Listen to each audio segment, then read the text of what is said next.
반갑습니다. 그 쿠팡물류센터에 대해서는 작년, 올해 굉장히 많이 언론에도 나오고 그랬습니다. 그 시발점이 된 게 부천 신선물류센터에서 코로나19 집단 감염이 되고 거기에서 뭐 이렇게 가족에게 감염돼서 뇌사 상태에 빠진 사람도 있고 뭐 여러 가지 피해가 발생을 해서 그 쿠팡 부천 신선센터 코로나19 피해자 대책위원회가 구성되면서 시작이 됐던 것 같습니다. 그러고 나서 그 후에도 보니까 쿠팡이 굉장히 과로사나 이런 여러 가지 열악한 노동 조건들이 많다라고 해서 그래서 언론 그런 것들이 이제 밝혀지기 시작했죠. 점점 더 알려지기 시작하면서 언론이나 이런 데도 굉장히 많이 얘기가 됐고, 쿠팡은 또 반대로 뚜벅뚜벅 자기 갈 길을 가서 올해 뉴욕 증시에 상장도 했습니다. 근데 저 같은 경우에는 이 코로나 부천센터의 쿠팡 집단 감염이 발생하기 한두 달 전부터 약간 여기 관심을 가질 계기가 생겨서 약간 좀 공부를 하고 인터뷰도 하고 있던 차에 그런 일이 갑자기 발생을 해서 갑자기 여기저기를 불려다니면서 이렇게 발표를 하게 됐습니다. 사실 저도 별로 모르는데 막 연구를 시작한 단계였는데 뭐 그렇게 돼서 갑자기 연구를 이제 인터뷰나 뭐 이런 걸 하는 속도가 빨라지게 됐죠. 그래서 쿠팡 물류센터를 그 전부터 봤었는데 이거 처음에 이제 한두 달 전에 처음 연구를 시작했을 때 아무것도 모르고 어떤 계기가 있어서 여기를 좀 연구해야겠다라고 해서 처음 이렇게 사전조사 비슷하게 인터뷰도 하고 그랬었는데 되게 놀랐어요. 아, 21세기에도 이런 데가 있구나라는 생각. 70년대나 뭐 거의 그런 데 것의 그런 노동 통제 방식 이런 것들에 대해서 정말 이제 놀랐었는데 그 후에 여러 가지로 인터뷰를 하고 좀 상황을 보다 보니까 역시 그렇구나라는 생각이 되게 깊어지게 되었습니다. 그래서 일단 쿠팡을 보기 전에 우리 온라인 쇼핑이라는 게 얼마나 쿠팡도 온라인 쇼핑이 하나니까 그것부터 먼저 얘기를 해보도록 하죠. 그래서 이 온라인 쇼핑의 거래액이 통계청에서 나온 온라인 쇼핑 거래액을 보면 굉장히 급속하게 솟고 있습니다. 그래서 작년 걸로 발표된 거는 잠정적으로 15조 원에 달한다라고 얘기를 하고 있죠. 그래서 더군다나 코로나19 때문에 또 쇼핑 패턴이 굉장히 집에서 배달하는 것으로 많이 바뀌게 됐고 그렇게 하라고 좀 이렇게 하는 그런 경향들이 있었죠. 그래서 심지어는 이제 동네 상권을 다 죽인다라고 얘기했던 대형마트들 뭐가 있었나요? 대형마트들이 뭐 롯데마트라든지 이마트라든지 홈플러스라든지 이런 데조차도 이제는 이 하나둘씩 영업점을 폐쇄하는 정도에 이르렀다라는 거죠. 온라인 쇼핑 사람들이 뭘 시키는 게 가서 뭘 보고 시키는 게 아니라 사는 게 아니라 소비 패턴이 집에서 배송받는 온라인으로 주문을 하고 집에서 배송받는 패턴으로 바뀌게 되었습니다. 그래서 뭐 골목 상권을 죽인다는 얘기를 들었던 대형마트조차 영업점을 폐쇄하는 그런 이제 상황이 됐고 온라인 쇼핑의 전성 앞으로도 계속 올라갈 것이라고 예상되는 바이기도 합니다. 그런데 온라인 쇼핑이 어떻게 이제 이루어지는가 물류 구조에서 얘기를 하면은 사람들이 많이 헷갈리는 게 오픈마켓하고 이 쿠팡 같은 거가 어떻게 다른지 저는 좀 잘 그랬었는데 오픈마켓이라는 거를 우리가 잘 아는 뭐 지마켓이라든지 11번가라든지 옵션이라든지 네이버몰 같은 것이 오픈마켓입니다. 거기는 이제 중개 사이트입니다. 단지 나는 이 중개를 하는 사이트를 만들어 준다 라는 거죠. 그래서 거기서 판매사들이 등록을 해서 오픈 마켓이니까 판매사들이 이제 등록을 해서 그 중개 사이트를 이용하는 거죠. 그래서 11번가라든지 그 뭐 G마켓이라든지 이런 것은 이 판매사하고는 아무런 상관이 없습니다. 물론 물 관리를 하기 위해서 너무 클레임이 많거나 이런 거를 뭐 퇴치를 하거나 그런 수도 있겠지만 이 다음 정류장은 삼진구역입니다. 잠시 후 커브길에 진입하오니 손잡이를 꼭 잡아주시기 바랍니다. 예, 무슨 소리인지는 모르겠. 이거 어디서 나올 소리인가요? 예, 내비게이션에 나와. 그러죠. 오픈마켓은 그래서 사이트를 만들어주면 됩니다. 사이트 우리가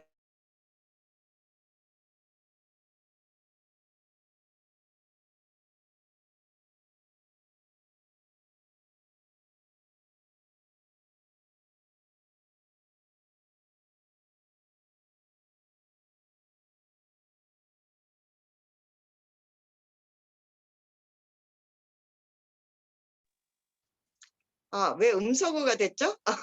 이제 들리시나요? 예, 예. 어디까지 들으셨나요? 그래서 오픈마켓하고 이게 그 쿠팡의 그 차이를 말씀을 드리고 있었습니다. 그래서 오픈마켓 네이버몰이나 11번가 같은 걸 사이트를 빌려주는 것이고 거기에 판매사들이 그 사이트에 입점을 합니다. 그렇다고 해서 이 판매사들이 물류센터를 안 사용하는 거냐 하면 사용을 하죠. 근데 이 사용을 하는데 조그만 회사들입니다.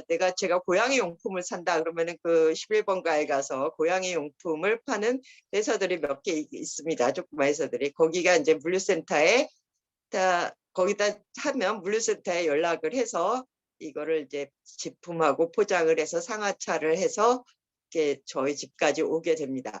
근데 주로 받아보신 분들은 당연히 알겠지만 택배사를 통해서 여기 물류센터에서 이 포장을 하긴 하지만 이 포장을 한 다음부터는 이 택배사를 통해서 소비자까지 저기 오게 되는 거죠. 그 물류센터에서 제가 쇼핑을 주문을 하면 물류센터로 전화는 아니겠죠. 뭔가 이렇게 띄어서 그 물품을 포장하고 이러는 것은 주로 용역회사에게 맡기게 됩니다. 그래서 이런 오픈마켓에 입점한 회사들은 되게 이제 조그만 판매사들입니다. 큰 회사들이 아니라.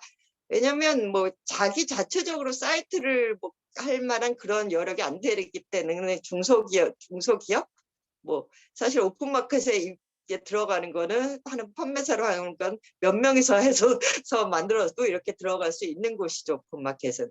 그런 이제 조그만 회사가 택배사를 이용해서 소비자에게 보내고 물류센터에서 이런 걸 하는 것은 용역회사를 통해서 하게 됩니다. 그다음에 두 번째가 있는 경우가 뭐냐면은 좀 큰 회사들이 온라인몰을 원래는 예를 들면 교보문고라든지 책 같은 거 많이 그렇죠. 이런 데들 원래 이런 오프라인 상점이 있었던 나이키라든지 의류, 전자 이런 오프라인 그 지점들이 다 있었던 이런 회사들이 워낙 이제 사람들이 오프에서 안 사고 다 온라인으로 주문을 하니까 이제 온라인몰을 다 만들기 시작을 했죠. 그래서 이 경우에는 큰 회사들이기 때문에 자체 물류센터를 운영을 합니다. 여기서 자체 물류센터라는 거 단순히 진짜 물류센터 자체를 건물을 다 운영한다는 게 아니라 기존 물류센터에 대여를 받아서 입점하는 것까지 포함하는 겁니다. 어쨌든 뭐 나이키 물류센터 뭐 이런 식으로 나오죠. 나이키 물류센터라든지 파주 책 출판 단지에 있는 그 물류창고라든지 이런 것들이 있는 거죠. 거기서 하는데 이게 자체 배송을 하는 경우도 있고 택배사를 이용하는 경우도 있습니다. 우리가 이제 책 같은 걸 생각을 해보면은 뭐 빠른 알라딘 양탄자 배송 이런 거는 이게 자체 배송으로 빨리 오게 하는 당일 배송 이런 거를 하기도 하고 그렇지 않은 경우에는 택배사를 이용을 합니다. 자체 근데 이제 그 지역적인 한계가 있기 때문에 여기는 기본적으로 특정 품목에 대해서 원래 해오던 데가 있었던 거기 때문에 자체 온라인몰에 초점을 점점 비중을 들어가고 있지만 이 자체 배송을 할 수 있는 지역은 상당히 뭐 서울권이야 뭐 다 되겠지만 한계가 있고 좀 이렇게 그런 좀 먼 곳이나 이런 거는 택배 시스템을 이용을 하기도 하죠. 역시 여기서는 이제 또 물류센터를 운영하는 것은 용역을 통해서 운영을 합니다. 그 다음에 온라인 쇼핑에 그 종합 온라인 쇼핑 전문 회사라고 할 수가 있는 게 쿠팡입니다. 그래서 쿠팡은 자기가 제품을 만든 뭐 나이키라든지 뭐 교보문고라든지 이런 식으로 자기를 그러니까 제품을 만드는 제조사도 아니고 판매사도 아니 특정한 품목의 판매사도 아닌데 이러저러한 회사로부터 납품을 받아서 그것을 사입한다고 그러죠. 납품을 받아서 자체 물류센터를 운영을 하고 그다음에 그 물류센터를 운영하는 회사입니다. 솔직히 이런 데는 우리가 그 배송하는 데서 많이 배송 쓰는 데가 어디신가요? 주로 쿠팡 많이 쓰시나요? 그 11번가나 뭐 그 지마켓이나 이런 오픈마켓, 네이버몰이나 이런 오픈마켓 같은 경우는 사실 아까 말한 대로 그 사이트만 만들어주는 것이다라고 얘기를 했지만 이 쿠팡 같은 경우는 자기들이 상품을 사입을 해서 직접 상품을 골라서 사입을 해서 물류센터에 입고를 시키고 그 다음에 이렇게 운송을 하는 이러한 회사입니다.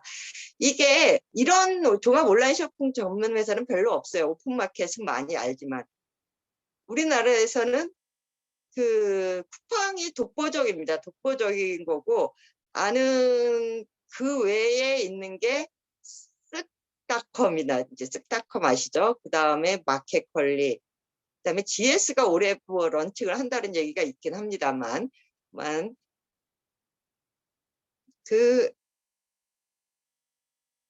중에서 쿠팡이 이제 가장 이제 쓱닷컴이나 뭐 마켓컬리하고는 비교도 안 될 정도로 점유율이 높죠. 그런데 사실은 이 제가 이렇게 다니면서 쿠팡 때리기를 다니게 됐지만 솔직히 쿠팡에서 업계 자기가는 소비자들에 대한 점유율만 높을 뿐만 아니라 업계 최고의 그 노동 조건도 하고 있다라고 얘기를 하는데 솔직히 말해서 사실이에요. 제가 쿠팡 때리기를 하고 있지만은 그 다른 데서 일하다가 온 사람들은 솔직히 말하면 쿠팡은 천국이다 라고 얘기를 할 정도입니다. 특히 그런 것 중에 하나가 쿠팡맨도 이 직고용한다 라는 거, 특수고용으로 이렇게 지입차주를 사용하지 않고 직고용한다. 쿠팡맨, 예전에 쿠팡맨이고 지금은 쿠팡 친구라고 얘기하죠. 그런 거를 대대적으로 선전했던 것처럼 이 물류센터도 그 자회사를 쿠팡 풀필먼트 서비스라는 자회사를 만들었지만 어쨌든 거기서 직고용을 하고 있습니다. 이런 경우에는 사실 거의 없어요. 물류센터는 다 거의 용역회사를 통해서 관리를 하던 것이죠. 그런데 쿠팡도 처음엔 용역회사를 통해서 관리를 했었는데 2017년도부터인가요? 그때부터 이 쿠팡 풀필먼트 서비스를 만들어서 직고용을 해주게 됐습니다. 사실 이런 데가 없거든요. 이런 물류센터에서는. 그래서 솔직히 그 점만 봐도 쿠팡이 뭐 고용 형태나 이런 거에서 다른 데보다 노동 조건이 좋은 것은 사실입니다. 그래서 제가 쿠팡 때리고 하면서 쿠팡만 나만 갖고 이래 이런 게 약간 이해는 되긴 해요. 근데 그만큼 또 독보적이고 그 점유율도 높은 회사이기 때문에 또 회사이고 이런 상태에서 책임지고 얻어맞을 그러한 뭐 책임도 있겠죠. 그래서 쿠팡에 하는 걸 보면 물류센터가 수십 군데가 있습니다. 굉장히 공격적으로 운영을 하는데 쿠팡의 시장 점유율을 굉장히 높이기 위해서 공격적으로 운영을 하고 물류센터도 굉장히 많이 열고 있습니다. 최근 들어서 점점 많이 열고 있죠. 쿠팡이 2010년에 임직원 7명으로 시작한 회사인데 지금 이제 이만큼 컸었던 거죠. 거기에서는 굉장히 그 공격적인 경영 전략 이런 것들이 있었습니다. 그럼 이제 적자를 감소하더라도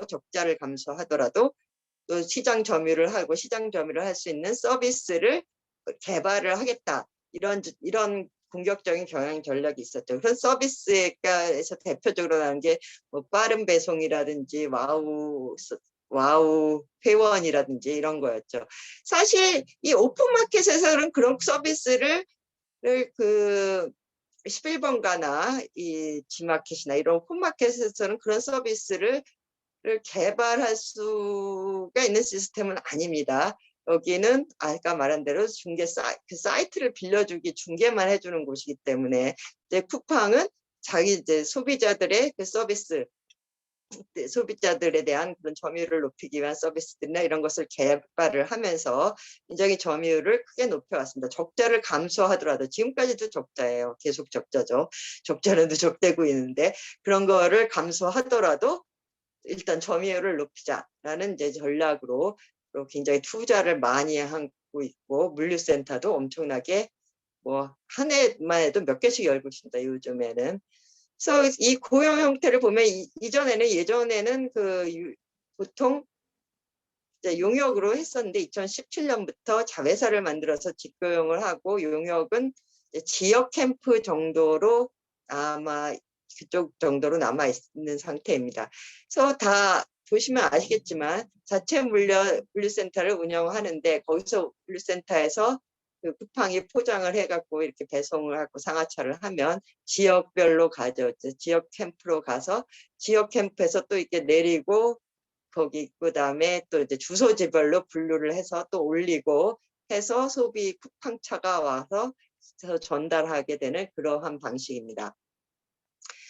근데 쿠팡의 고용 구조를 보면 아까 말한 대로 쿠팡이 저는 다른 회사보다 낫다고 생각을 하는 게 어쨌든 직고용을 하고 있다라는 점에서 간접 고용보다는 직고용을 하고 있다는 점에서 낫다고 생각을 하고 그럼에도 불구하고 일용직과 계약직, 무기계약직이 이런 사다리꼴을 이루고 있습니다. 사실 이건 추산을 할 수가 없어요. 왜냐면 쿠팡 측에서 자료를 내놓지도 않고 고용 얼마나 고용하고 있는지 어떤 게 하고 있는지 그 자료를 내놓지도 않고 있기 때문에 사실 정확하게 말할 수는 없지만 대충 예상을 하면 2020년에 고용 형태 그 공시자료에 쿠팡이 입력을 한 거는 약 12,500명이 일하고 있다라고 입력을 했습니다. 그 중에서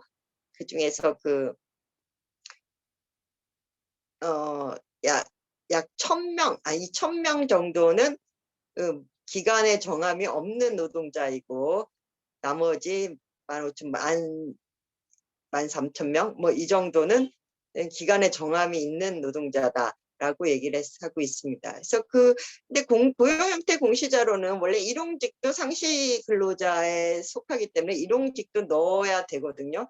그런데 일용직도 넣어서 그럼 그걸 했느냐라고 생각을 하면 12,500명이라는 그런 수치는 그 쿠팡 메가센터에서도 메가센터 하루에 일하는 인원만 메가센터에서 일하는 인원만 한 뭐 3,000명 되고 그런 메가센터가 대여섯 개 있고 그 외에도 그 쿠팡 물류센터가 수십 개가 있는데 그런 것들을 생각해 봤을 때 전혀 숫자가 전혀 너무 들어맞지가 않는 거죠.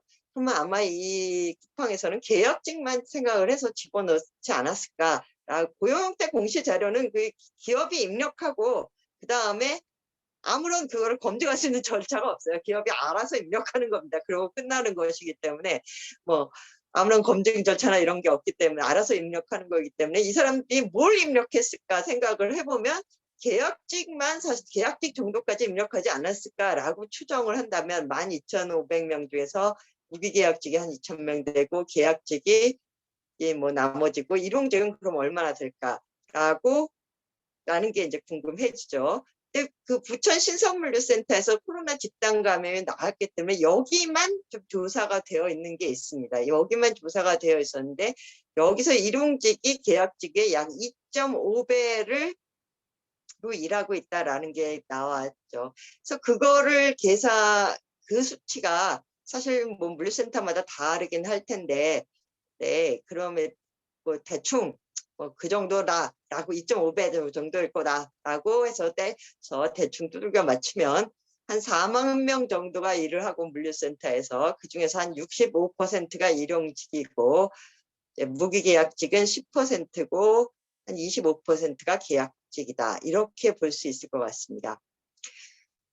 일용직은 다 아시다시피 지원을 합니다. 맨 처음에는 문자로 지원을 하게 되어 있습니다. 알바본이나 이런 데서 문자로 지원을 하게 되고 한 번이라도 출근을 하면 쿠펀치라는 앱을 줍니다. 그러면 그 다음부터는 앱으로 지원을 하게 되죠. 그런데 한번 일용직도 이게 굉장히 물류센터가 숙달이 많이 필요한 일이기도 합니다. 숙련까지는 아니더라도 하더라도 이게 이제 오래 경험을 해본 사람과 안 해본 초짜와는 좀 많이 차이가 나죠. 그래서 실제로 그 쿠폰치를 받고 처음 일용직으로 아르바이트로 나가려는 사람은 상당히 오래 기다려야 될 겁니다. 참세상에서도 그거 하지 않았나요? 잠입 취재 어쩌고 했었죠. 거기서도 한 열흘 이상 거기 아르바이트 가려고 그랬는데 그 기자가 열흘 이상 정도 기다려야 답이 왔다고 그랬죠. 그래서 다 한 번 가면 일단 쿠폰치는 받지만 쿠폰치를 받아도 경력이 뭐 몇 번 오지 않은 사람은 바로 불러주지는 않습니다. 자주 불러주지 않습니다. 일단 경력이 많은 사람 우선으로 불러준다는 거죠. 그걸 출근 확정이라고 합니다. 출근 확정을 받는 게 이제 경력이 많은 사람 우선으로 하게 되고 이 사람 많이 일했구나라는 것들을 볼 수 있고 다 데이터화가 되는 거죠. 데이터화가 돼서 하게 되고 그래서 처음에는 일주일에 한두 번 가다가 좀 몇 개월 그런 게로 몇 개월 지나면 일주일에 3, 4일, 4, 5일도 갈 수 있고 이렇게 일용직으로 하고 일용직은 그런 식으로 고용이 되고요. 전날에 내일 출근하세요 안 하세요 이게 몇 시에 출근하세요 안 하세요라는 확정 답을 받는 거죠. 답을 못 받으면 출근을 못 하는 거고 확정 답을 받으면 그 시간에 출근을 하는 겁니다. 일용직은 이런 방식으로 고용이 되고 매일매일 이제 지원을 하고 매일매일 거기서 뽑히느냐 안 뽑히느냐 확정을 받느냐 안 받느냐 이런 문제이고 계약직은 그럼 어떻게 하느냐.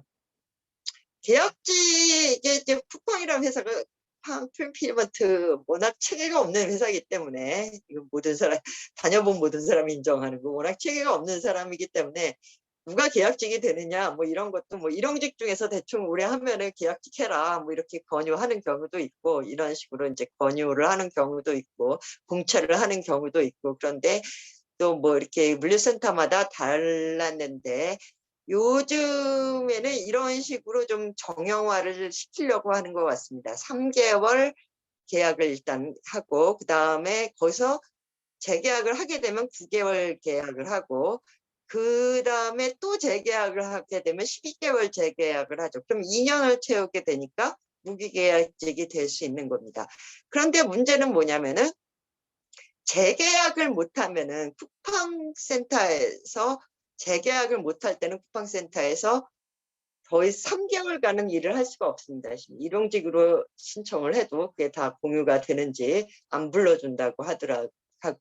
그래서 3개월은 실직을 하게 되는 그러한 상태이죠. 재계약에 성공을 하면야 좋겠지만 일용직보다 훨씬 안정적이겠지만 재계약에 실패를 하면은 강제로 실직 3개월을 하니까 쿠팡을 이제 직장으로 삼고 거기에 생계가 달려있는 사람으로서는 이 계약직을 하는 게 오히려 모험일 수도 있습니다. 일용직으로 오래 하면은 일주일에 계약직이나 마찬가지로 4-5번씩 불러주는데 괜히 계약직 했다가 3개월 동안 일을 못하게 될 수도 있는 거 아닌가라는 이러한 것 때문에 일용직으로 그냥 하는 사람들도 있습니다. 시급은 어차피 똑같으니까요. 시급 베이스로 임금은 똑같으니까. 사실 우리가 물류센터나 상하차라고 하면은 알바생들 얘기를 많이 생각을 하게 되는데 의외로 이렇게 하다 보면은 거기에 생계를 걸고 있는 사람이 굉장히 많거든요. 대학생들이 잠시 가서 알바하는 이런 게 아니라 그걸 직장으로 삼고 있는 사람들이 굉장히 많다라는 것을 알 수 있습니다. 그래서 대부분 물류센터에서 물어보면은 20대 알바생들 뭐 이런 애들이 있고 30대는 적고 40, 50대가 되게 많다고 얘기를 해요. 30대가 적은 거는 20대는 뭐 알바생으로 시작을 해서 그래도 뭐 빨리 돈도 빨리 들어오고 어느 정도 들어오고 그러니까 알바로 시작을 하는 경우들이 있지만은 경우들이 있는 것이고 30대 정도 이제 20대 후반에서 30대 정도 되면 다른 데로 탈출하려고 얘기를 하겠죠. 그런 시도들을 할 수가 있겠죠. 근데 40, 50대쯤 되면은 이제 다른 일자리를 구할 수 없고 여기가 이제 자기의 일자리가 되는 겁니다. 직장으로 일자리는 일자리가 되는 그런 분들이 굉장히 많습니다. 그럼 여기에 생계를 하고 있는데 이게 실직 3개월이라는 것이 이제 강제화되면 이것도 또 문제가 되는 생계에 문제가 생기기 때문에 그것 때문에 일용직을 계약직으로 가지 않고 일용직으로 일하시는 분들도 있고 또는 이 노동 강도가 너무 강하다 보니까 계약직은 주 5일인데 주 5일 매일매일 출근을 해야 되죠. 계약을 했으니까. 주 5일 출근을 해야 되는데 이거 노동 강도가 너무 강하다 보니까 체력이 약한 사람은 주 5일씩 매주 이렇게 일할 수는 도저히 없겠다 싶어서 이제 일용직을 선택하는 경우도 있습니다. 일용직을 하면 이제 지원을 너무 힘들겠다 이런 싶을 때는 지원을 안 할 수가 있으니까요. 이게 쿠팡의 고용 구조는 이렇습니다. 이 정도인데 이게 사실은 우리나라 물류센터에서 굉장히 나름 제일 좋은 겁니다. 좋은 상태라고 쿠팡 때리기를 하고 있지만 쿠팡이 제일 좋은 건 맞습니다.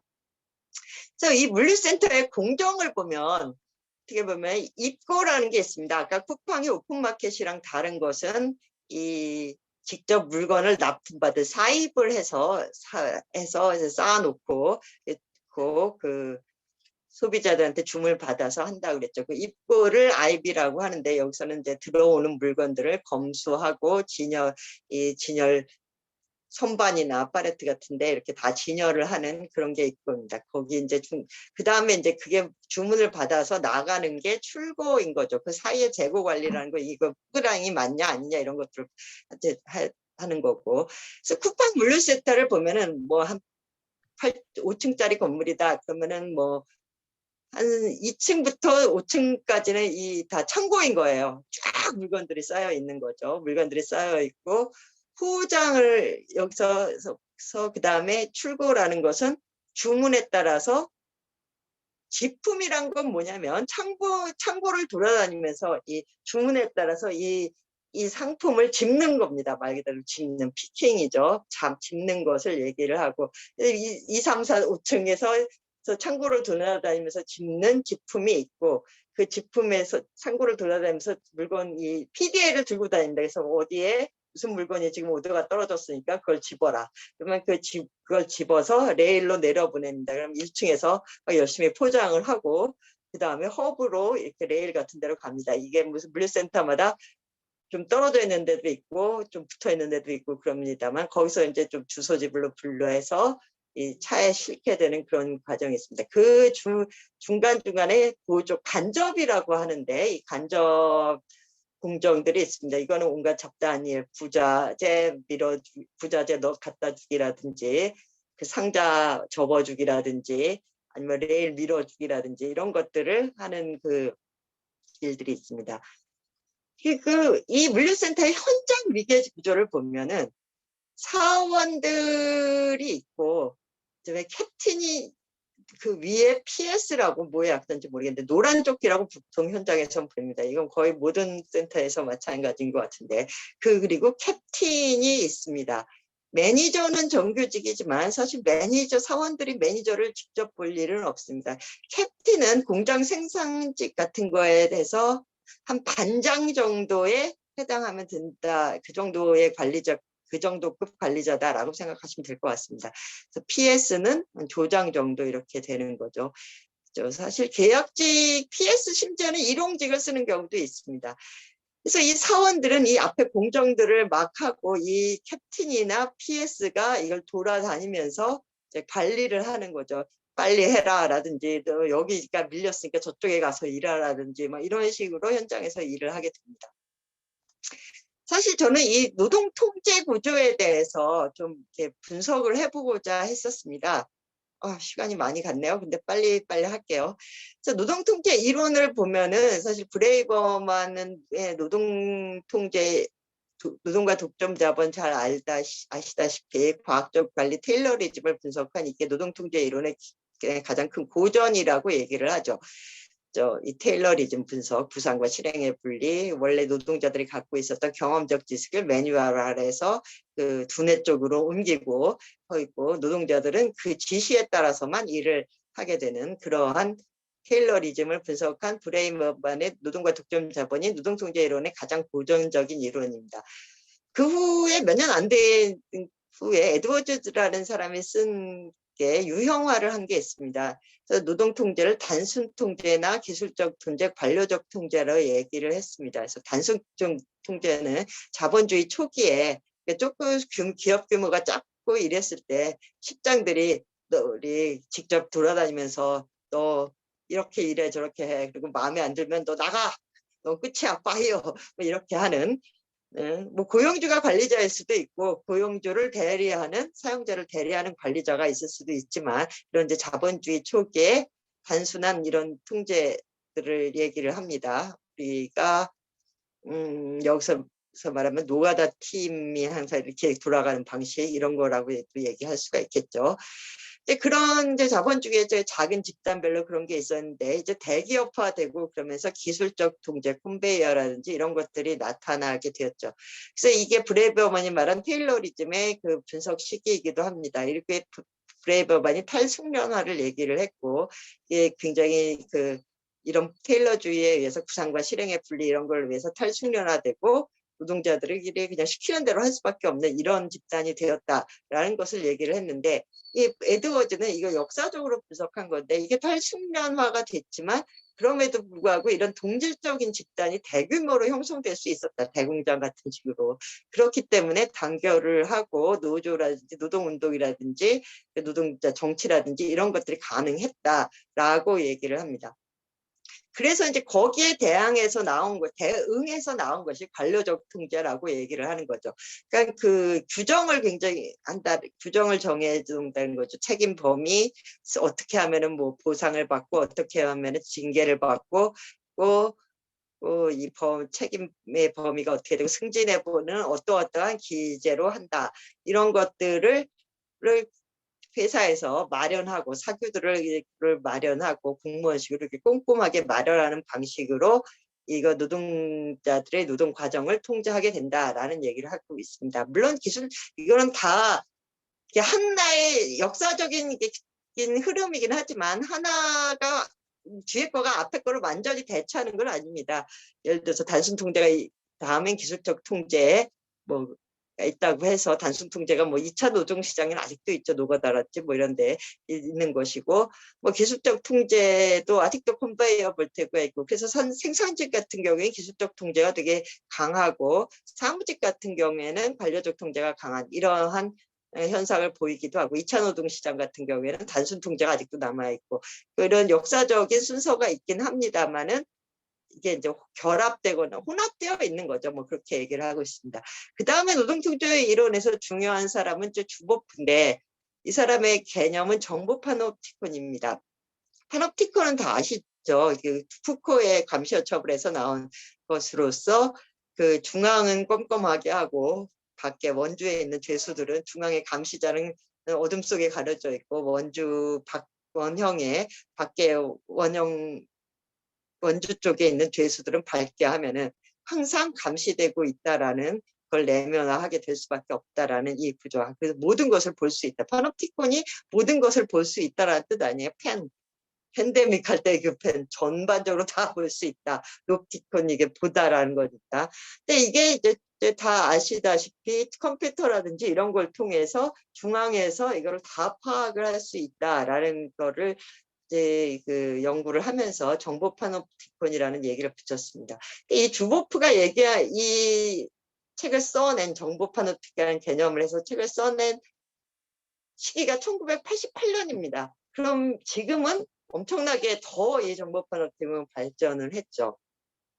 그것이 어떻게 하고 있느냐. 이제 쿠팡 물류센터를 보면은 이 정보 판업티콘이 아주 적나라하게 들어갑니다. 이제 PD 기품을 하는 사람은 창고를 돌아다니니까 과연 PDA를 가지고 돼 있고, 포장을 하거나 이런 사람들은 바코드 입력기가 달린 컴퓨터로 개인별로 실시간 작업 상황이 다 그 중앙센터에 뜹니다. 그래서 그게 기록으로 축적을 하고 중앙에서 컴퓨터로 감시를 하죠. 이거를 이제 모니터링 하는 게, 이 팀을 모니터링하는 아까 반장이라고 얘기했던 캡틴이 모니터링을 합니다. 빨간 조끼는 모니터링을 하고, PS는 이 캡틴을 도와주는 조장인데 무전기 같은 걸 갖고 있으면서 이렇게 캡틴이 어디가 밀렸어 라든지 뭐 어디가 지금 일을 못하고 있어 그러면 PS가 가서 왜 당신이 이렇게 일을 못하고 있냐라고 쫓다든지, 캡틴이 직접 갈 때도 있고, 아니면 이쪽에 밀렸으니까 저쪽으로 가라 뭐 이렇게 한다든지, 이런 거를 하는 사람들이 캡틴과 PS입니다. 현장 관리 감독자들이죠. 그리고 UPH라는 게 있습니다. UPH, 시간당 UPH라는 것 자체가 시간당인데, 1시간당 얼마나 생산을 하느냐라는 건데, 이거를 다 나옵니다. 이 사람이 1시간당 지품이라고 한다면 창고를 다니면서 몇 개를 집었느냐라는 게 숫자가 이렇게 쭉쭉쭉 한 번 집으면 올라가고 한 번 집으면 올라가게 되죠. 포장을 한다면, 하나를 포장한다면 바코드를 찍으면 이 사람이 지금 하고 있다라는 것들이 올라갑니다. 근데 이제 그거를 UPH가, 그래서 UPH가 다 뜨게 되는데, 이 UPH가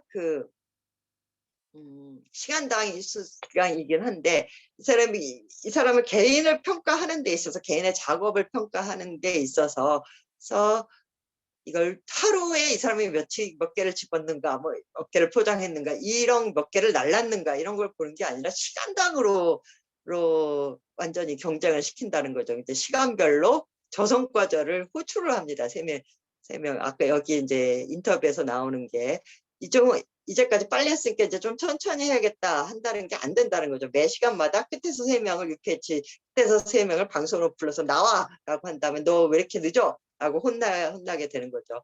쉬는 시간이 없어야 됩니다. 이게 작업을 계속하는 작업 상황이 뜨는데, 작업이 10분인가가 안 되고 아무 작업도 안 하고 있다라고 그러면 관리자 모니터에 PD, 이 사람은 지금 아무 작업도 안 하고 있습니다 라고 캡틴 모니터에 뜨니다. 그러면은 이 캡틴이 또 방송으로 부르든지 자기가 직접 가든지 PS를 시키든지 해갖고 지금 뭐 하고 있냐, 왜 안 하고 있냐라는 걸 하게 되는 거죠. 이제 쉬는 시간이 없도록 해야 된다는 거죠.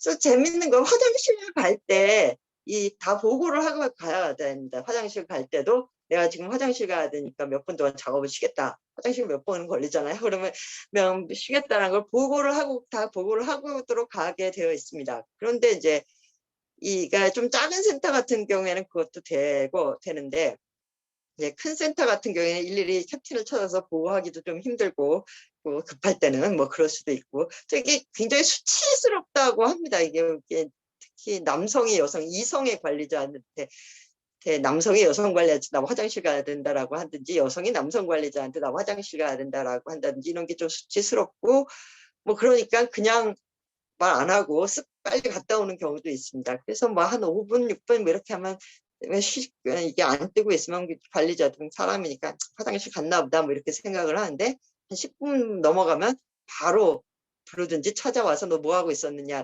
화장실 갔었는데요. 뭐 왜 화장실 가는데 보고를 안 했느냐, 뭐 이런 것부터 해갖고 이렇게 갈굼을 당한다게 되는 거죠. 그래서 단 10분도 10분이라고 들었어요. 10분 이상을 손을 쉬어서는 안 되는 거고, 매 순간 시간당으로 이 저성과절을 불러서 이렇게 끝에서 3명 불러서 혼내는 이런 방식을 하고 있습니다. 그래서 이 모든 것이 이 실시간으로 작업 상황, 이 사람이 작업을 하고 있는지 안 하는지, 어떻게 하고 있는지가 중앙 센터라고, 거기서도 센터라고 부릅니다. 이 중앙에 팀별로 다 캡틴이 볼 수 있게 되는 걸 보고, 그걸 가지고 닥달을 하게 하는 그런 정보 판업티콘의 전형적인 구조를 갖고 있는데, 그러면은 이 정보 판업티콘을 가지고 실제로 통제를 하는 방식이 아까 말한 대로 이렇게 부르는 방식도 너 지금 UPH가 이 정도 너무 낮게 나왔다 이렇게 부르는 방식도 있지만 이게 UPH가 낮으면 UPH가 아까 시간당으로 쫀다고 그랬죠. 시간당으로 쪼는데 어쨌든 개인별로 축적은 될 거 아닙니까? 개인별로 축적을 하고 아까 이렇게 앱으로 다 하기 때문에 이 사람의 개인 번호, 개별이 어느 정도 성과가 있는가라는 게 계속 축적이 되는 거죠. 그렇기 때문에 특히 이 일용직들은 출근 확정이 굉장히 중요합니다. 이게 하루 벌어서 하루 먹고 사는 거기 하루 벌 안 나가면 돈이 출근 확정을 못 받으면 그날 일은 못 나가는 거니까 굉장히 이 출근 확정이 중요하고 계약직 같은 경우도 이제 재계약이라는 게 달려 있죠. 이렇게 안정적인 정규직이 아니라 무기계약직은 10%밖에 안 됩니다. 일용직이 제일 많고 65% 정도로 많고 이렇기 때문에 UHP라고 했네요. 내가 계속 UPH 기록이 이제 잘 나와야 내가 출근 확정을 받고 계약을 할 수 있을 것이다. 3개월 동안 계약직도 아까 말한 대로 재계약이 안 되면 3개월 동안 쉬어야 되는 이런 상황이 되니까 재계약이 굉장히 중요하죠. 뭐 일용직은 말할 것도 없고 그렇기 때문에 다 알아서 열심히 일을 할 수밖에 없습니다. 그런데 이게 정해진 거 기준은 없어요. 기준이 공개된 건 없습니다. 어느 정도 얘기를 하면 어느 정도 저 UPH 속도가 나오면은 이거는 굉장히 이 정도면은 뭐 만족을 했다라든지 이 정도면 잘하는 편이다 이런 기준이 없습니다. 기준이 없고 못하는 사람에게 쪼기는 해요. 근데 이제 노동강도가 점점 강화된다라는 얘기를 하죠. 예를 들어서 예전에 1시간에 100개를 했으면은 이제는 120개를 하라라고 120개를 못하면은 계속 쪼임을 받는다, 갈굼을 받는다, 뭐 이런 노동강도가 강화됐다는 얘기는 오래 한 사람들은 다 하고 있는 얘기이기도 합니다만 여기가 재계약이나 출근 확정을 받으려면은 어느 정도의 UPH를 해야 되는가에 대한 감은 없어요. 그건 알 수가 없습니다. 그리고 이건 경쟁이기 때문에 나보다 다른 사람이 더 많이 하면은 뭐 못 불러주는 거죠. 그래서 기준도 모르고 그렇기 때문에 무조건 많이 하려고 굉장히 얘기를 할 수밖에 굉장히 노력을 하게 되는 거죠. 물건 하나 하려면 우르르 달려든다 누가 이렇게 얘기를 하는데 그거 물건 하나라도 더 하려고 이렇게 한다라고 얘기를 하죠. 더 문제는 뭐냐면 특히 일용직에서 많이 얘기되는데 이게 이제 출근 확정이라는 게 다 블랙리스트의 존재를 얘기를 하고 있습니다. 부당한 상황에 대해서 항의를 하게 되면은 상부가를 안 불러준다. 출근 확정을 안 준다라고 얘기를 하는 거죠. 예를 들면 산재 신청을 할 수 있는데 산재 신청을 하면 안 불러준다. 출근 확정을 안 해준다. 출근 확정을 받았는데 내일 몇 시에 나오세요라고 출근 확정을 받는데 그냥 갑자기 아파서 못 나갈 수 있잖아요. 그래서 아파서 못 나간다라고 문자를 했지만 그다음에 한동안 안 불러주더라라는 거죠. 또 추가 모집이라고 해서 갑자기 지금 당장 나와라 물량이 너무 많이 밀려서 갑자기 그런 게 올 때가 있다면 떨어졌다고 생각한다. 출근 확정을 못 받았다고 생각하는데 그래서 출근 확정을 못 받았으니까 에이 오늘은 일 못 나가네 하고 술이나 먹고 있다가 갑자기 추가 모집이 오니까 못 나가죠. 그러면 술 먹고 있다가 갈 수는 없으니까 그런데 안 나가면 또 한동안 출근 확정을 안 해준다. 더 한 거는 출근 공정으로 지원했는데 허브를 보내서 상하처를 하라 뭐 이렇게도 간다라는 거죠. 근데 상하처는 더 시급이 센데 여기 출근 공조에 지원했으니까 이쪽으로 기록이 되어 있죠. 그러니까 시급 자체를 더 뭐 손해를 보게 되는 그런 상황에 있다라는 거죠. 그건 말도 안 되지 않냐 제가 뭐 이걸 얘기를 해야 되는 거 아니냐 그러니까 얘기를 할 수 있다. 얘기를 하면 정정을 해준다. 그래서 한 2만 원 일단 2만 원 정도 차이가 난대요. 1만 원, 2, 3만 원 이상 차이 정정해 주기는 하는데 그러고 나면은 또 한 번 동안은 안 불러주더라. 그래서 뭔가 항의를 하게 되면은 굉장히 이게 디테일하게 이게 찍혀갖고 한동안은 적어도 한동안 또는 그 외에 이제 출근 확정 일용직 같은 경우에 안 불러주고 뭐 계약이나 이런 것들에 영향을 미칠 것이다라고 노동자들이 스스로 생각을 하기 때문에 이것들을 항의하지를 못하는 이런 상황인 거죠. 그리고 아까 말한 대로 거의 일용직이나 일용직이 대부분이거나 아니면은 계약직이라도 이런 식으로 굉장히 짧은 단기 계약직이고 재계약을 못하면 3개월을 강제로 실직을 해야 되는 방법이라서 이런 게 굉장히 중요하게 됩니다. 그래서 UPH도 굉장히 열심히 하려고 그러고 막 경쟁적으로 많이 일하려고 그러고 부당한 상황이 있어도 항의하지 못하고 어떤 규정이 있는 것은 아닌데 그냥 규정이 있는 것은 아닌데 규정대로 하면 내가 손해를 볼 것이다 라는 생각들이 노동자들이 있는 거죠. 그래서 부당한 상황에 항의하지 않고 뭐 불법적인 상황에도 항의하지 않고 뭐 산재라든지 뭐 이런 거또 항의를 하지 못하는 이런 통제 방식이 되어 있습니다. 그리고 이 인격적 통제가 굉장히 심합니다. 이게 특히 아까 말한 이 공정에서 보면 입고 같은 경우에는 마감이 없으니까 덜한데 출고나 허브는 마감 시간이 있는 거잖아요. 쿠팡으로 물류센터로 가서 어디까지 몇 시까지 도착한다 로켓 배송 이런 마감 시간이 있는 거잖아요. 입고보다는 출고에서는 그냥 마감 시간 되면 이제 난리가 나는 겁니다. 출고나 허브에서 상하차에서는 난리가 나는 거죠. 거기서는 엄청난 그 인격적인 그런 게 소리를 엄청 지르고 그런 게 있는 거죠. 그래서 실제로 인터뷰를 하는 것은 자기들은 이제 회초리로 맞으면서 일하는 채찍으로 맞는 거랑 굉장히 똑같다. 그래서 마감 시간 되면은 이제 계속 소리를 지르면서 여기 왜 못해라고 소리 지르고 공개 처형이라고도 하는데 방송으로든 이렇게 직접이라든 불러서 직접 질책을 하는 거죠. 그래서 이것도 직접 목격한다고 얘기를 한 게 한 아줌마가 한 3번쯤 불러보니까 손이 느렸는데 왜 이렇게 조금 나오냐? UPH가 이렇게 하니까 그냥 선체로 그 자리에서 오줌을 지를 정도로 이렇게 얘기를 한다는 거죠. 또는 스팀팩이라고도 한다고 하는데 이렇게 불러갖고 하는 게 스팀팩이 스타에서 그 스팀팩을 맞으면 그 다음에 열심히 일한다면서요. 그래서 스팀팩을 맞아야 맞아가면서 일을 하는 그런 것이라는 거죠. 이 통제 구조를 얘기를 하면은 정보 기술이 아니라 정보 기술인데요. 정보 판업티콘을 이제 기반으로 하고, 근데 정보 판업티콘이 굉장히 무서운 게 이거는 이제 기술적 통제의 일환이라고도 할 수 있습니다. 정보 판업티콘은 어쨌든 기술을 사용하는 거니까.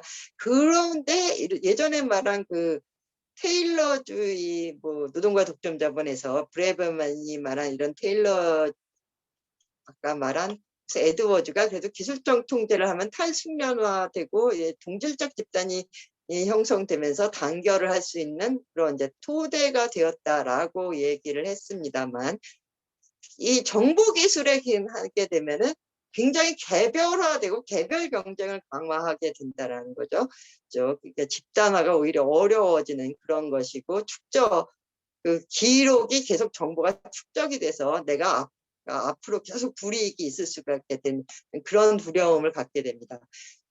그래서 테일러리즘이 아니냐 하면 여기도 테일러리즘입니다. 이 모든 것은 그냥 몇 개를 했느냐 이것만 중요한 거고 이 사람들은 몇 개를 했느냐만 중요한 거고 다른 거는 이제 생각을 할 틈이 없습니다. 다 몇 개를 했느냐에 따라서 UPH가 나오기 때문에.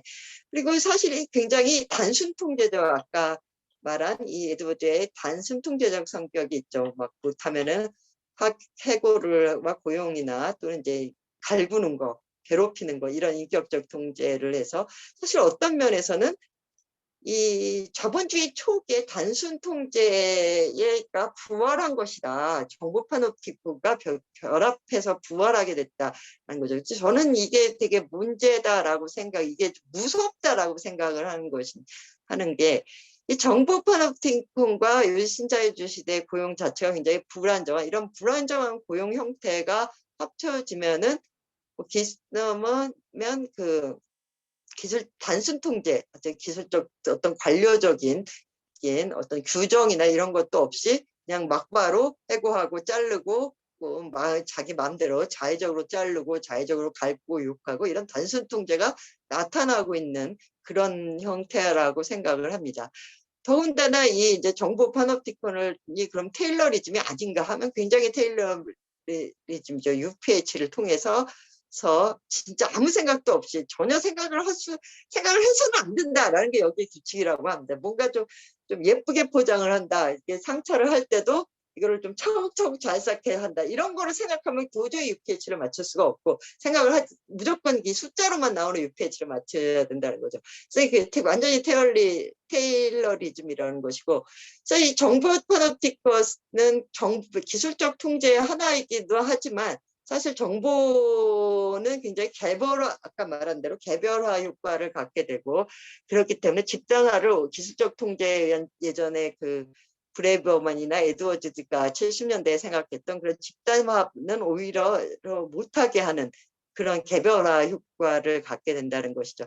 그리고 심지어는 이 단순 통제, 직접 그 자리에서 해고하고, 일용직 같은 경우는 다음에 안 불러주면 그냥 해고인 거니까 그 자리에서 해고하고 그 자리에서 갈구고 욕하고, 이러한 단순 통제로만 하고 규정으로 정당화하는 관료적 통제 없어요. 사실 여기 이 쿠팡물류센터에는 관료적 어떤 기준도 없고 규정도 없습니다.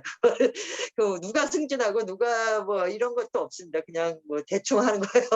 뭐 그런 거, 이거 자의적인 기준들이 있게 되는 것에 따라 이런 정당화 규정 같은 것도 없으면서 이제 정보 기술이 자본주의 초기에 그 굉장히 잔인하다고 얘기됐었던 제가 이제 70년대, 60년대, 70년대 공장이 여기서 부활했나라고 느끼는 것 같은 그런 것들을 다시 부활시키는 그런 것들이 정보 파노프티콘이 그런 효과를 갖게 된다라는 생각이 사실 들었습니다.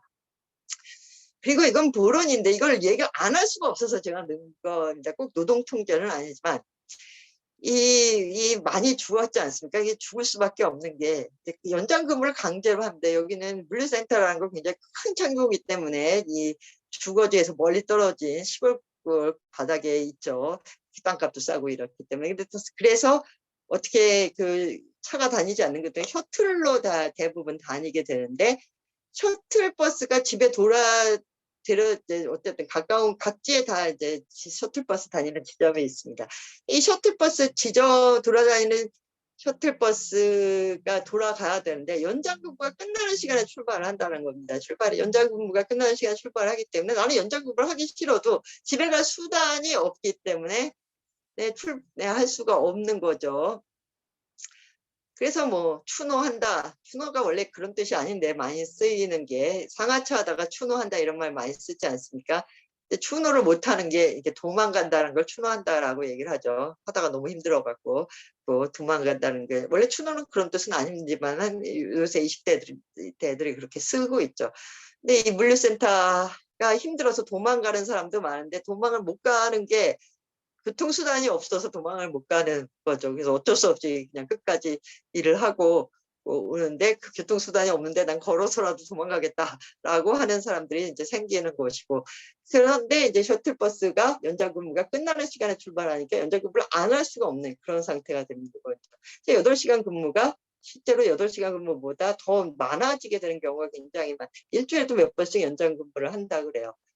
그러한 것이 있고, 휴게 공간이라는 것이 이제 거의 없는 겁니다.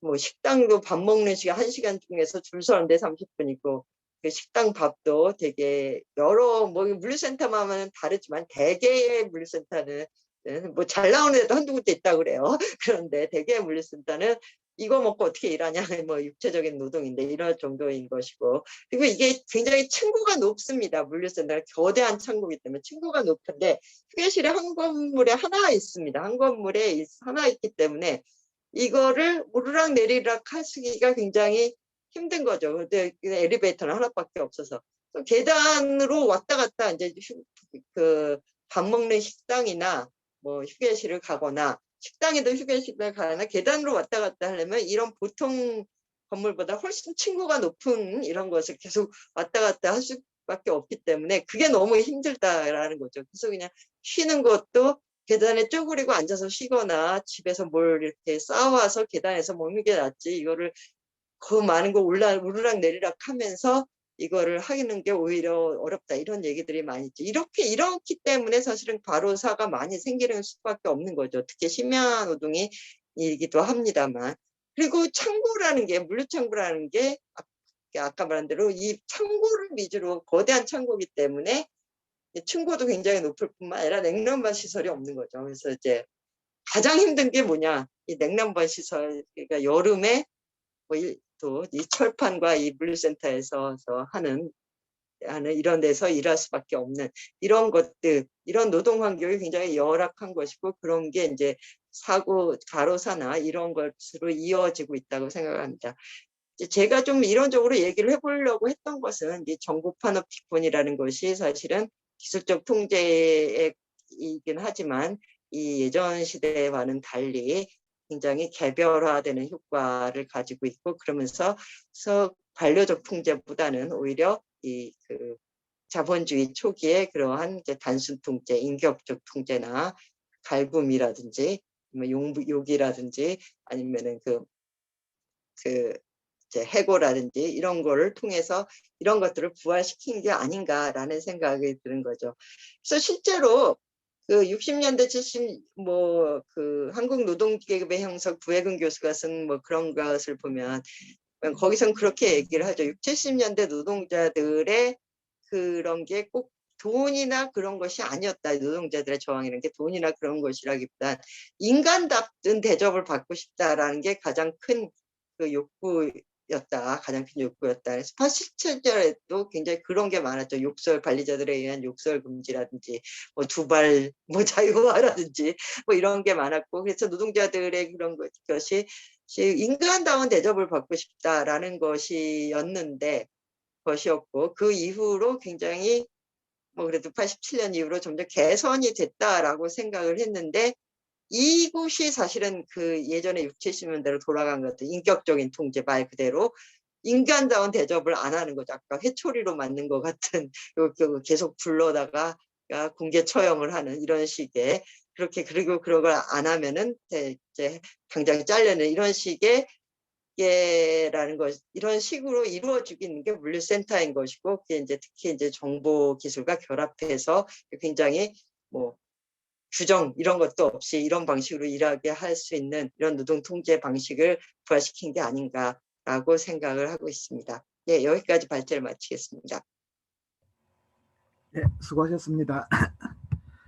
예, 예, 기술의 발전이 사람을 편하게 하는 게 아니라 아주 힘들게 만들고 있다는 그런 내용인 것 같습니다. 예, 지금 발제를 한 1시간 정도 하셨는데요. 지금 8시 7분이거든요. 한 10분 정도 쉬고요.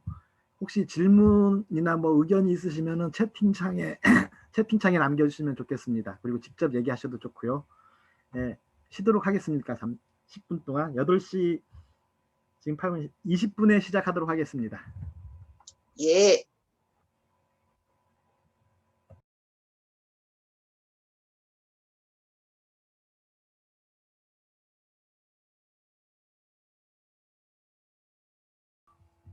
한주님께서 질문해갖고 쿠팡 예. 직접 고용 형태가 다른 곳보다 낫다고 말씀하셨는데 일자리 안정성, 쪼개기 계약 기간 등 고용 안정성에는 간접 고용과 다를 바 없어 보이는데 쿠팡은 왜 직접 고용이라는 형태를 택했을지 궁금하고, 이게 2개 질문이네요. 보니까 설명하신 정부 파놉티콘의 형태를 봤을 때 쿠팡 입장에서는 직접 고용 형태가 더 통제하기 쉬워서 그런 거 아닌지 궁금하네요. 네. 일단 용역을 주는 다른 그런 물류센터들에 비해서 쿠팡이 직접 쿠팡도 원래 이제 용역을 주는 방식으로 했었죠. 2017년부터 자회사를 만들어서 직접 고용을 하는 방식으로 했는데, 더 좋은 점은 뭐냐라고 얘기를 하는데, 일자리 안정성이나 쪽에 고용 안정성도 사실은 광고보다는 낫죠. 어쨌든 무기계약직으로 전환할 수 있는 기회가 있고 뭐 등등 하니까, 그런 이제 고용 안정성뿐만이 아니라 그래도 이제 쿠팡은 대기업이기 때문에, 물론 용역회사도 대기업이 있긴 합니다. 대기업 맨파워라든지 이런 데서 이제 이런 물류센터에 파견 보내기도 하는데, 물류센터에 조그만 용역업체들도 많이 들어 있는 거고, 근데 대기업이기 때문에 약간 그 좋은 점도 있습니다. 예를 들면 일용직도 4대 보험이 다 해줘요. 다 해주고 퇴직금 적립도 해줍니다. 실제로는 이제 퇴직금 적립도 해주고 그런 것들을 하는 것이고, 용역회사 중에서도 이제 큰 회사 같은 경우에 약간 그런 걸 하는 데가 있는지 없는지 모르겠는데 조금 있었긴 할 건데, 네, 사실 그런 거를 안 해주는 데가 되게 많죠. 용역회사들 그럴 때 많고, 어쨌든 그래도 쿠팡이 직접 고용을 하면서 퇴서 그 대기업으로서 어쨌든 돈 밀리지 않고 꼬박꼬박 나오는 거, 밀리지 않고 꼬박꼬박 나오는 거라든지, 아니면 그 4대 보험 문제라든지 뭐 퇴직금이라든지 뭐 이런 것들을 일용직들한테 보장을 해주고, 뭐 계약직 이상에는 뭐 자녀 학자금 보조라든지 이런 복지들이 사실 훨씬 용역회사보다는 잘 되어 있는 것이 사실입니다. 그래서 저는 쿠팡 때리기를 하는데 쿠팡이 어쨌든 제일 좋은 거 직원들의 이 업계에선 제일 좋은 것은 맞아요. 근데 그만큼 점유율도 이제 다른 데하고 비교, 마켓컬리하고 뭐 쿠팡하고 비교가 되나요? 뭐 이런 거 엄청나니까 뭐 그만큼 또 책임을 져야 할 바도 있는 거 있는 거죠. 때리면 맞아야 되는 거 없이고. 이 왜 직고란 형태, 그래서 어쨌든 노동자의 입장에서는 그 간접 고용보다는 직접 고용이 나은 게 여러 가지 복지나 이런 면에서 직접 고용이 나은 것이 사실이고, 간접 요역회사로 일하는 것보다 나은 것이 사실인 거고, 쿠팡이 왜 직고를 형태를 택했을까? 처음에는 용역으로 했는데, 뭐 썰에 의하면은 용역회사들이 중간에서 삥땅 치다가 뭐 걸렸다라는 얘기도 있습니다. 그러니까 뭐 사람 수를 부풀려 갖고 해서 뭐 100명을 해야 되는데 뭐 150명이다 해서 중간에 이렇게 해서 가르치다 걸렸다, 이런 얘기도 있지만, 이 말씀하신 것처럼 이 직고 형태가 저는 더 통제하기가 더 쉽다라고 생각을 합니다. 간접 고용은 아무리 어쩌네 저쩌네 해도 한 번을 더 거쳐서 내려가야 되는 것이고, 이 쿠팡이 물류센터가 용역회사라면 이게 다 쪼개져 있거든요. 심지어 한 물류센터에서 한 달에 일하는데도 이렇게 쪼개져 있는 데가 있고, 원래 그렇게 되어 있습니다. 물류센터 다 용역들이 많이 그렇게 되어 있는데, 이거를 쿠팡을 전체 이 쿠펀치라든지 이런 앱이나 뭐 이런 걸로 관리하면 이 데이터들이 계속 축적이 되는 거죠. 그래서 실제로 아까 말한 3개월 동안 뭐 안 불러준다, 실직이란다, 이런 게 이쪽 물류센터에서 하다가 다른 물류센터로 지원해도 여기서도 안 받아줍니다. 그거는 이미 정보가 이제 공유가 되고 있다는 거죠. 축적되기로 그 쿠팡이란 자체 내에서 꼭 이쪽 물류센터뿐만이 아니라. 그런 점에서 봤을 때 쿠팡 입장에서는 이 직구 형태가 이제 더 통제하기 쉬워서 그렇다라는 점에서는 저도 통제하기가 쉬운 방법이 쉽기 때문이다라는 데에서는 이제 동의를 하고요. 그럼 왜 다른 데는 직고를 안 하느냐? 쿠팡이 굉장히 공격적이고 선도적인 이제 고용을 하고 있습니다. 공격적이고 선도적인 그러니까 고용뿐만 아니라 시장 서비스, 고용뿐만이 아니라 그 시장 서비스도 마찬가지입니다. 다른 데에서는 왜 직고를 안 되냐 하면 그런 규모가 안 된다고 생각을 해요. 솔직히 말하면 다른 데서는 아직 쿠팡 맞고, 아까 말한 11번가나 지마켓이나 이런 거는 그 자체가 온라인 쇼핑 회사가 아니라고 얘기했죠. 오픈 마켓이기 때문에. 그렇기 때문에 거기 들어가 있는 건 되게 소규모인 그런 것인 거고, 소규모인 그런 것인 거고, 뭐 마켓컬리, 쓱닷컴 이런 데서 직구할 만한 그런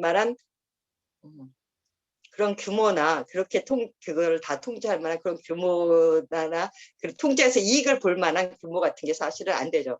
이제 이 정보들을 다 할 만큼. 쿠팡이 서비스를 개발하는 거에서도 굉장히 우위에 있습니다. 아까 말한 오픈마켓 같은 경우에는 서비스를 자기들이 개발할 수가 없는 거죠. 지금도 이 온라인 쇼핑의 점유율은 제일 높은 게 아마 네이버인가 뭐 그럴 겁니다. 아직도 주 오픈마켓이 제일 높습니다. 쿠팡이 굉장히 많이 따라오긴 했는데, 오픈마켓 비율이 높지만 오픈마켓은 자체적으로 무슨 서비스를 개발하거나 뭐 이럴 수가 있는 데가 아니죠.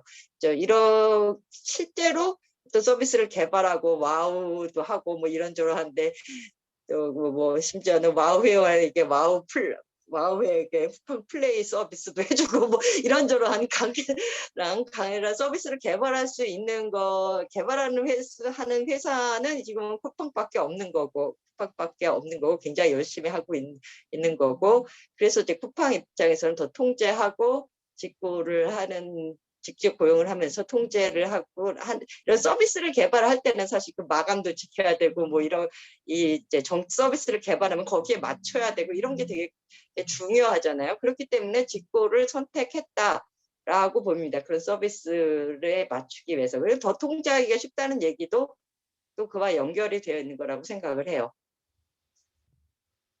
예, 답변이 되셨는지 모르겠습니다. 그리고 가능하면 말씀으로 해주십시오. 채팅을 보기에는 조금. 한주님 답변 되셨나요? 네, 다들 얼굴도 안 보이시고 그러니까.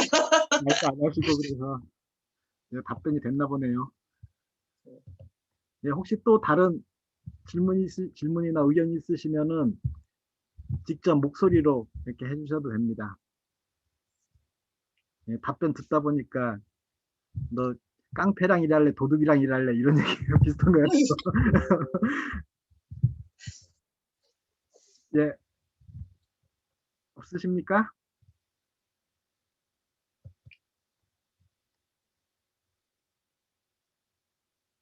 예, 제가 오늘 발표 자료를 미리 못 받아서 사전에 질문을 준비 못했네요. 예, 혹시 질문 없으세요?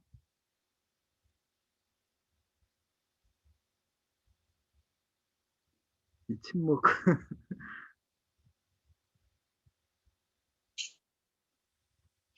네. 강동진 선생님이 지난 주에 발표할 때는 제가 열심히 질문해서 뭔가 분위기를 띄웠는데 오늘은 그런 사람이 없나 보죠.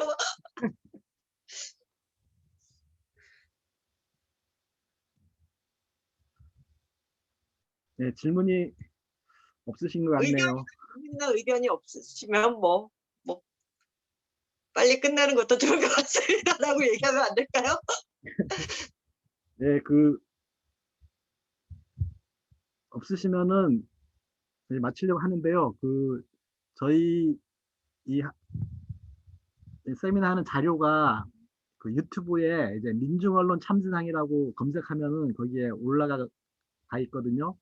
혹시 이제 지나간 내용을 복습하고 싶다 그러면은 그 민중언론 참새상이란 유튜브에 이제 검색하면 나오니까 거기 지금 한 1, 2, 3회 차는 올라가 있어요. 그래서 4회, 5회 이번 것도 올릴 예정이니까 혹시 복습하려면은 이제 그 영상을 보시면 됩니다. 안내 말씀을 드립니다. 네, 또 채팅창에 여기 네, 네.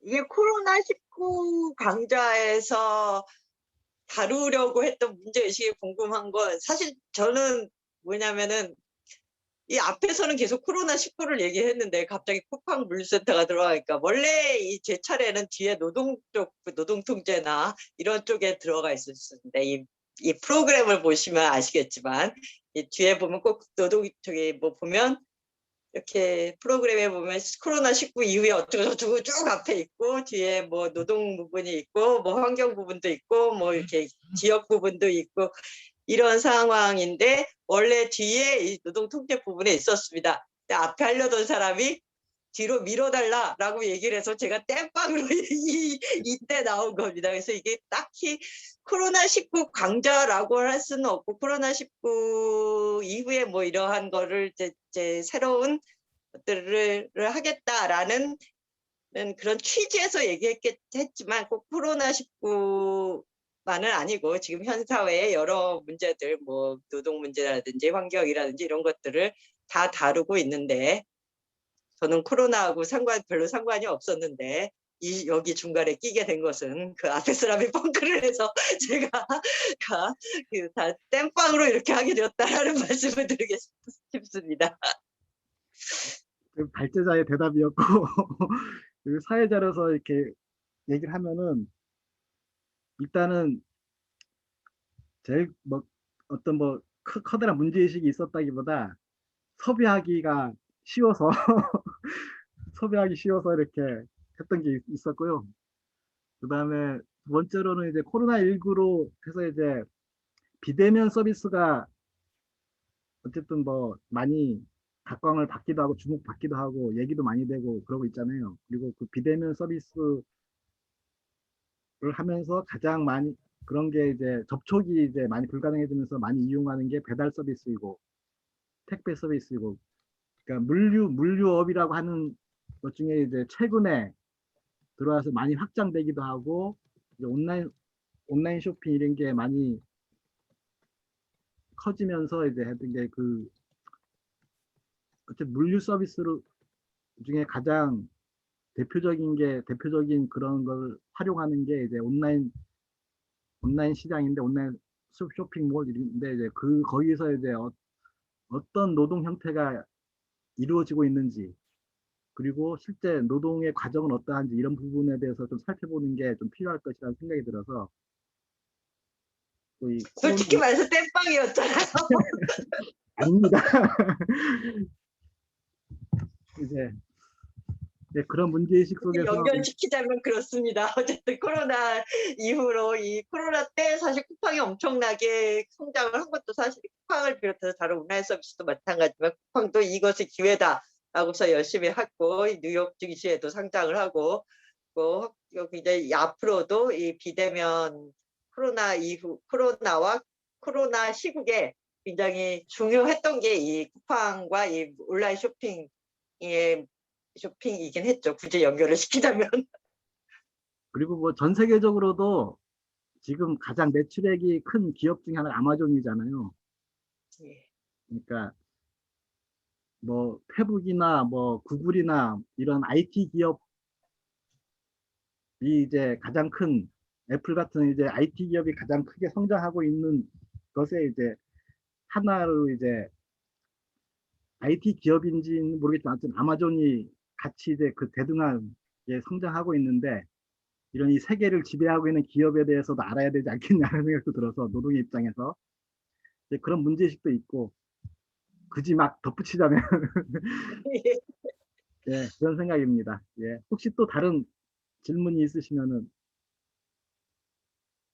아니, 저는 뭐 그런 배경이 조금 짐작이 됐었고, 그러니까 사실은 코로나19가 있기 전에 배달 노동이 뭔가 사회적으로 필수 노동의 범위에서 별로 인식되지가 않았었던 것 같아요. 그리고 플랫폼 노동도 되면 뭔가 되게 그러니까 플랫폼 노동이라는 그 형태의 맥락에서도 점점 많아지고 있다, 뭐 이런 식으로 관심이 집중되기는 했지만, 뭔가 이게 되게 사회적으로 이렇게 어떤 메인 이슈가 된다 할까? 이건 확실히 코로나19 이후의 영향인 것 같거든요. 근데 일단 고민은, 그러니까 이게 이제 필수 노동으로 인식되고 있는 상황에서 이 배달 노동을 우리도 필수라고 볼 것인가? 그러니까 이거는 지난 시간에 강동진 선생님이 강의해 주셨던 공공 서비스의 범위에 이를테면 배달 서비스가 들어가는가? 라는 고민이랑 조금 연결이 되는 것 같고, 그러니까 그렇게 볼 때 왜 경기도나 뭐 전주시 좀 잘 기억은 안 나는데 지자체에서 이거를 이제 어떤 공공 서비스의 형식으로 조직하는 공공 플랫폼을 만드는 이런 시도를 했었잖아요. 지금 현황을 제가 자세히 파악하고 있지는 못한데, 하여튼 어딘가는 또 이게 그러니까 어딘가는 망했고 어딘가는 잘 됐고 뭐 약간 이랬던 것 같은데, 그러니까 이런 거를 그러면 우리도 공공 서비스에서 범위에서 볼 건가? 라는 이제 고민이 이제 하나 좀 드는 게 있고, 두 번째는 그러니까 이게 뭐 꼭 코로나19와 관련해서는 아니지만 이 플랫폼 노동에 종사하게 되는, 혹은 그러니까 플랫폼 노동에 자신의 삶을 이렇게 의지하게 되는 사람들이 이렇게 점점 많이 생겨나고 있는데, 그러니까 아까 장 교수님도 얘기해 주셨지만 직고용부터 간접고용까지 되게 다양한 고용 형태로 조직되어 있잖아요. 그러니까 이런 형태로 일을 하고 있는 사람이 하지만 어떤 다 같이 있어야지 이 노동이 성립하는 어떤 그런 관계를 이루고 있는데 그러니까 이 노동자들이 함께 할 수 있는 조직의 형식이 어떤 걸까? 요구가 어떤 걸까? 이게 사실은 이제 기존의 노동조합이 이 형태를 다 포괄하는 어떤 뭐 요구나 단결, 단결을 이루는 게 이제 어떻게 가능할까? 이런 고민들이 좀 들어서 약간 요 두 가지에 대한 이렇게 의견이나 고민들을 좀 궁금해요. 네, 듣고 싶어요. 예, 첫 번째는 그냥 저도 그냥 생각인데, 첫 번째 이 플랫폼, 공공 플랫폼은 지난번에도 많이 얘기를 했었죠. 강도지 선생님한테 공공 서비스로서 이거를 해야 되느냐라는 거. 그거는 뭐 사실 저는 뭐 공공 플랫폼이라든지 아니면 협동조합 얘기도 많이 하는데, 그래서 협동조합에서 이거를 하자라는 이런 거라든지 이런 게 지난번에도 얘기했지만 이미 시장이 형성된 상황에서 이 자본주의의 강력한 회사들을 뚫고 성공할 수 있는 것인가라는 것에 대해서 좀 의문이 제기됐었고, 저도 약간 거기에 동의를 하는 편이기도 합니다. 코로나19 필수 노동자로 지정이 된 건 진짜 배달이 필수 노동자로 배달 배송이 필수 노동자로 지정이 된 거는 코로나19 때문인 건 맞죠. 코로나19 때문인 건 맞는데, 재밌는 거는 사실은 여기에서 이 화면에서 보시다시피 이 배송기사들이나 쿠팡맨 배송기사들은 워낙 여기 보면 택배를 보면은 이 배송이 특수고용이잖아요. 지입차주들이 하고 있는 거고, 운송도 다 마찬가지지만 지입차주들이 하고 있는 것인데, 네, 그래서 이제 배송기사, 우리가 이제 말하는 택배기사들은 특수고용에서 많이 다뤘습니다. 많이 다뤘는데, 이 뒤에서 일하는 물류센터는 소비자들이 직접 보지도 않고, 이게 온라인 게시판 보면 택배 기사들한테 열심히 일하시고 힘들게 일하시는 분이니까 뭐라도 하나 더 드리고 뭐 이런 얘기들이 많이 나오잖아요. 택배 기사들이 힘들게 일하는 걸 알아요. 사람들이 직접 보니까 얼마나 힘들게 일하는지 직접 보면 맨날 그 골목마다 그거 서 있고 뭐 힘들게 날르고 이런 걸 보니까 사람들도 알고, 이거 특수고용 형태이기 때문에 이것도 다 얘기가 사실 그동안 많이 됐었는데, 물류센터에 대한 얘기는 하나도 없었다는 거죠. 제가 논문을 찾아봤을 때 물류센터에 대한 그런 이제 연구나 이런 부서들은 없었고, 완전히 물류센터는 사람들도 모르고 저도 몰랐습니다. 이거 하기 전에까지는 어떻게 들어가지. 사람들한테 눈에 띄지도 않는, 배송기사는 눈에라도 띄죠. 그런 상태에 있다는 점에서 사실은 좀 이렇게 가려져 있는 곳의 열악한 상황들, 이런 것들을 좀 분석을 하고 노동과정이라는 걸 분석을 해야 될 필요가 있지 않는가라는 생각을 하고요. 그리고 쿠팡 노조 배송기사, 쿠팡맨 노조는 있죠. 쿠팡맨 노조는 뭐 많지는 이제 조합원 수가 다 이제 한 건 아니지만, 이 배송기사 노조는 있긴 합니다. 많은 이 여기서 이 구조에서도 배송기사하고 물류센터는 사실 거의 만나는 만나는 게 아니에요. 사실 배송기사를. 그래서 코로나19 집단 감염이 났을 때 택배라든지 아니면 이 쿠팡맨 노조 같은 데서 이제 입장을 낸 게, 우리는 그쪽하고 전혀 상관이 없다. 그쪽 만나지도 않는다. 나 아무 생각이 나고, 그러니까 뭐 우리 걱정할 필요가 없다. 이런 식으로 노조에서 사실 입장을 냈던 것이죠. 그래서 실제로 만나지도 않습니다. 실제로 만나지도 않는 거고, 쿠팡의 이런 이제 회사 직원이긴 하지만 노동 형태도 굉장히 다르고 실제로 만나는 이런 상태는 아닌 거죠. 그럼에도 불구하고 뭐 노동자들은 다 같이 당겨야 된다는 뭐 그런 게 있으면은, 그런 거를 뭐 무시하는 것은 아니지만은, 지금 이제 물류센터 노동이 이렇게 열악한 상태이고 사람들 눈에 띄지 않는, 배송기사보다도 눈에 띄지 않는 이런 상태인 것들을 좀 드러내고, 여기서부터 이제 조직화라든지 이런 것이 필요하지 않을까라는 생각은 합니다. 끝나셨나요? 답변은? 네, 예, 추가적으로 이렇게 이 배달이나 택배 이런 게 필수 서비스인가? 저는 필수 서비스인 것 같아요. 예를 들어서 그 기업이나 기업하고 기업 간에 이제 상품을 배달하는, 그래서 해운이나 해운 산업이나 이런 걸 국가기관 산업이라고 하잖아요. 이제 그런 기업과 기업 간에 상품을 배달하는 그 서비스도 이제 국가기관 산업이라고 하는데, 이 사람들한테 배달해주는 이런 서비스도 사실 필수 서비스인 게 아닌가라는 생각이 들고, 필수 서비스라고 하면은 이건 어쨌든 공적으로 제공해 주는 게 좀 어떻게 타당하지 않겠는가라는 생각 속에서, 이제 그래서 공공 배달앱도 얘기했는데, 공공 배달앱이 성공을 한 데는 군산이에요. 군산. 군산에 거기가 배달의 명수인가, 이름이 그걸 거예요. 배달의 명수라고 한 거 그렇고, 그다음에 경기도에서 하는 거는 실패를 했는데, 그 상황을 보니까 준비를 안 했다고 하더라고요. 거의 준비가 없이 그냥 공공 배달앱 뜨니까, 그 군산 배달의 명수 뜨니까 그냥 사람들한테 한번 이거 인기를 얻어보겠다 해서 그냥 즉흥적으로 시작하니까 이제 안 된 거죠, 사실은. 준비를. 이제 그런 측면들이 좀 있는, 그래서 이제 공공, 이게 시장, 그러니까 예를 들어서 민간 기업하고 이게 경쟁이 안 될 것이냐, 공공에서 하면은,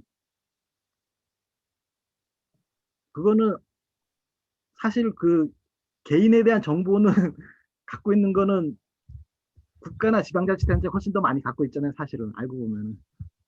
그리고 이 이 배달 앱 자체가 사실은 그런 개인정보를 이용하는 측면들이 많기 때문에, 물론 그렇게 한다는 게 이제 정당한 건 아니지만, 이제 그런 부분에서는 이제 충분히 이제 공공 서비스로 제공해도 저는 괜찮지 않는가 생각이 들고, 그 노동자 조직화 관련해서 그 얼마 전에, 며칠 전인가요? 아마존에서 이제 노조 설립 시도가 자제이 됐잖아요. 그 노동자 투표를 통해서 예, 이제 통과가 안 됐어요. 그게. 예. 그러니까 그걸 배경을 보니까, 그 아마존 흑인 노동자와 백인 노동자 간에 이제 갈등이라기보다 이제 노동 조건의 차이가 있었던 거죠. 이제 흑인 노동자들이 만약 노조를 설립해서 이제 임금이 높아지고 그러면은 이제 너희들 고용을 하지 않을 거라는 이제 회사의 이제 그 압력에 이제 그러니까 굴복을 하게 된 거죠. 흑인 노동자들이 해고당할까 봐.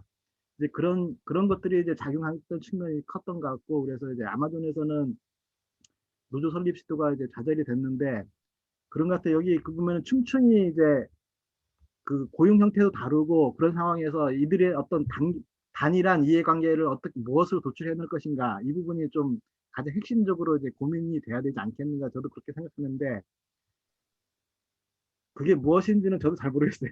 좀 더 이제 많이 타봐야 되는데, 아마 비현 선생님이 그 부분에 대해서는 얘기해 주지 않을까, 더 고민하지 않을까. 이들의 단일한 누가요?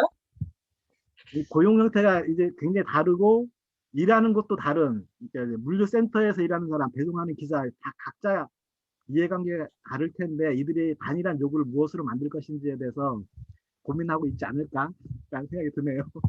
그리고 그런 것에 기반해서 이들 노동자를 조직하려는 시도가, 뭐 제가 알기로는 있는 걸로 알고 있고, 네, 그런 것 같습니다. 제가 보기에는. 예, 혹시 또 다른 질문이 답변이 됐나 모르겠네요. 택배기사 파업을 했을 때도 이 택배기사 사람들이 되게 헷갈리는데, 이 택배기사 파업을 했을 때 에서 문제가 됐던 건 이 서브 터미널이에요. 서브 터미널에서 우리는 배송만 해드는데 분류나 상하차를 시킨다라는 것 때문에 택배기사 파업이 그때 있었던 거거든요. 이쪽 물류센터 쪽에서는 허브 터미널을 하고는 배송기사들은 만나지를 않아요. 그래서 사실은 물류센터 여기서 이게 쿠팡으로 얘기하면은 지역 캠프인 거고, 택배로 얘기하면 서브라고 얘기하는 여기인 거고, 이런 것이 거고, 그 배송기사가 파업을 한 것도 이 서브터미널에서의 문제, 그러니까 그 택배에서 택배 파업이 이런 거였는데 저기 그 제일 뒤에 있는 가려져 있는 이쪽은 사실은 이제 배송기사랑 만나지도 않고 소비자랑 만나지도 않고 뭐 이런 입장이니까 사실은 굉장히 가려져 있는 곳이라는 생각이 들어요. 이때까지 이거를 아무도 주목을 하지 않았다라는 거. 그리고 물류라고 쳐서 나오는 논문들을 보면 옛날에는 다 물류라고 하면 다 아까 말한 해운 운송이라든지 이런 기간 산업적인 뭐 이게 원자재 물류라고 있고 생각을 했어요. 물류라는 게 이 소비자에게 전달되는 직접 되는 소비자에게 전달되는 물류라는 거 이런 온라인 쇼핑이 활성화되는 그렇게 몇 년 된 거 오래된 얘기는 아니었다라는 거죠. 오래된 얘기는 아니었고 그 물류라는 것에 대한 개념 자체가 이런 게 온라인 쇼핑과 관련해서 얘기된 거 생각된 것도 사실은 몇 년 안 된 거고 그런데 이제 이게 서비스가 소비자들한테 가는 서비스가 뭐 쿠팡이나 뭐 책 이런 거 아침에 주문하면 저녁에 오고 뭐 이런 것들 심지어는 택배도 다음날 다 오잖아요.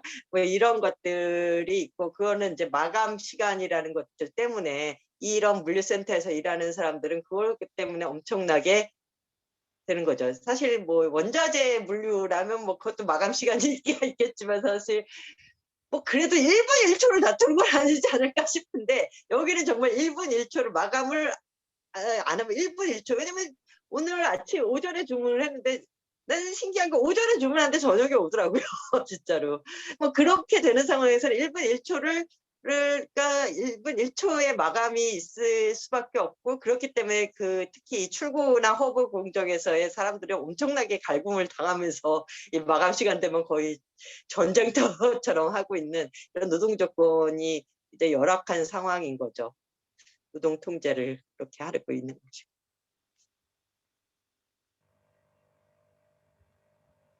예. 혹시 또 다른 질문 없으십니까?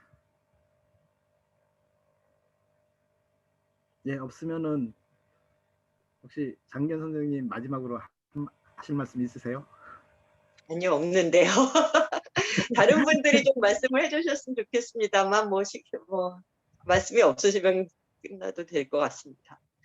예, 수고하셨습니다. 오늘 세미나는 이상 마치도록 하겠습니다. 다들 다음 주에 네. 또 뵙기를 바라겠습니다. 네, 수고하셨습니다. 감사합니다. 수고하셨습니다. 감사합니다. 수고하셨습니다.